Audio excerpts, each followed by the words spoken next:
No baby is born thinking, I'm bad at maths. I have no friends. I can't do it. No baby in the history of civilization ever had that thought that I'm aware of in their head. Maybe a teacher looked at their messy handwriting in grade 5 and just said, "You're not very good with your handwriting, are you?" That is the chisel. The script is written. They say, "I'm stupid," and you immediately jump in with, "No, you're not. You're brilliant. You can do anything." You are trying to write a positive script over their negative one. It's not going to stick. They have built a case against themselves. They are collecting evidence to prove the negative script is right. Human resources are like natural resources. They're often buried deep. You have to go looking for them. They're not just lying around on the surface. Hello and welcome back to Talking Teens Official. I'm Narelle and thank you for joining me and for your listening ears. Today is a big moment in our season. We are turning a corner. If you've been with us since the start of season 3, you know we've been doing some heavy lifting. We've spent the last 4 episodes looking in the mirror. We've found your triggers. We learned how to read the unspoken conversation. And last week, we flipped the script on your questions to stop the interrogation. We've focused on you as the parent because, as I always say, you can't change what you don't acknowledge. But today we're shifting the spotlight. We are done looking in the mirror. Now we are going to look at them, your kids. We are moving into part 3 of the season, the teens' inner world. And I want to start with something I see in the classroom every single day. And I call it the broken record phenomenon. You can probably get an idea about what that's about. Have you ever felt like your teenager is just stuck on repeat? Like there's a glitch in the system somewhere and they keep playing the same negative track over and over and over again. Maybe it's the academic track. I'm just bad at maths. I'll never get it. What's the point of studying? Or maybe it's the social track. Everyone hates me. I have no friends. I'm just weird. Or maybe it's the victim track. They play with you. You always blame me. It's not fair. And as a parent, it is so exhausting. You try to use logic. You say, "But hang on a sec, you did all right on that English test." And it just bounces right off. They don't hear you. They just reset the track and play it again and again in their head. Here's the truth, though. They aren't being stubborn. They are following an invisible script. Somewhere along the line, a belief was chiseled onto that stone tablet of their unconscious mind. And today, we're going to talk about how that script got there, why it's running their life, and how you can help them pick up the chisel and write a new one. So where did this invisible script come from? The most important thing you need to know is that your kid was not born with the script. No baby is born thinking, I'm bad at maths. I have no friends. I can't do it. No baby in the world, in the history of civilization, ever had that thought that I'm aware of in their head. The script was written. It was learned. Remember back in episode 22 when we looked at your ghosts and we talked about the stone tablet of your unconscious mind? Well, your teen has one too. When our kids are young, that tablet is soft clay. It's impressionable. And then someone came along with a chisel and usually it's an authority figure. It could be a parent, it could be a coach, it could be a sibling, someone they respect and look up to. Maybe it could have been a teacher. Maybe a teacher looked at their messy handwriting in grade 5 and just said, "You're not very good with your handwriting, are you?" That is the chisel. The script is written. Maybe I can't write. Maybe I'm just a little bit silly or I can't do it. Or maybe 5 years ago, you said to them, "Why are you so clumsy? You're always falling over. Like, can't you just do this right?" And so the script is written.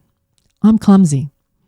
You might have forgotten you said it, but to them it went straight onto the stone tablet.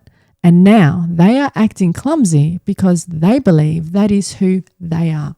This is what I mean by an invisible script. It's not a fact. It's just an opinion they have accepted as a truth a long time ago, and they have been rehearsing it ever since. And if you're still sitting there thinking, wow, I need to help navigate this, that is exactly what I'm doing in my school community, the Parent-Teen Connection Playbook. We actually dig really deep into these scripts and help you rewrite them in real time. If you haven't joined us yet, I suggest you come and take a look. The link is below in the notes. So we know the script exists. We know it's running on a loop. But now, so what? I want you to fix it. The instinct, the bubble wrap instinct we talked about last week, is to try and smash the stone tablet for them. They say, I'm stupid, and you immediately jump in with, no, you're not. You're brilliant. You can do anything. You are trying to write a positive script over their negative one. It's not going to stick. They're just going to go in one ear and out the other because you are still actually holding the chisel. You're the one holding it and trying to write on it. As long as the parent is the one trying to convince them, it's just noise. You have to hand the chisel to them. So here's a tool you can actually use. I call it the source check. The next time your kid plays that broken record, I'll never be good at this, don't argue with them. Instead, just get a little bit curious. I want you to ask this one question. That's a really strong belief. Who told you that? And then stop and let them think. Then gently push it a little bit further. Did someone say that to you? Was it a friend? Or is that just a voice in your head?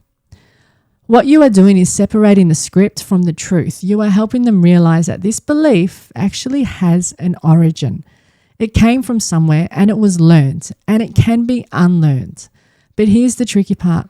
Even after you identify the source, your kid might say, yeah, but it's true. Look at my grades. Look at how no one even bothers talking to me.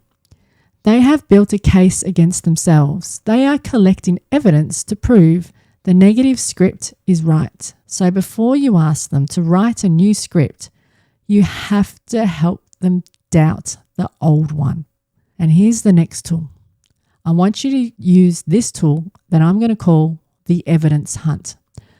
You gently ask, all right, so you feel like you're bad at maths, but can you tell me about one time where you actually figured something out? Just one time. Or you feel like you have no friends, but I saw you laughing with Sam yesterday. What was that about? You're forcing their brain to look for the exception. Most people focus on the negative side of things, but you are shining a light on the evidence that they are usually ignoring, which is the positive side. You're not arguing with them. You are just asking them to look at the whole picture, not just the negative snapshot. Once you've found the evidence, you can move to the final tool, and it's going to be the what if reframe. We've talked about this a little bit again in previous episodes. So you can say to them, all right, so that's the old script. That's what the teacher said to you 3 years ago.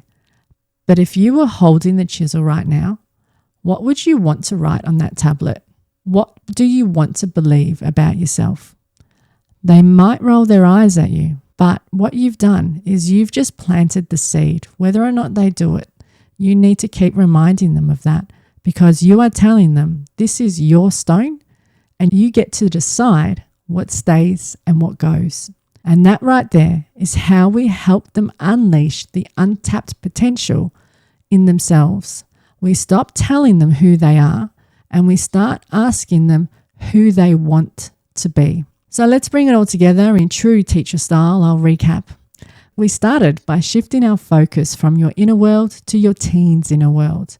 We identified the broken record phenomenon, those negative tracks like I'm dumb or everybody hates me that they keep playing on a loop.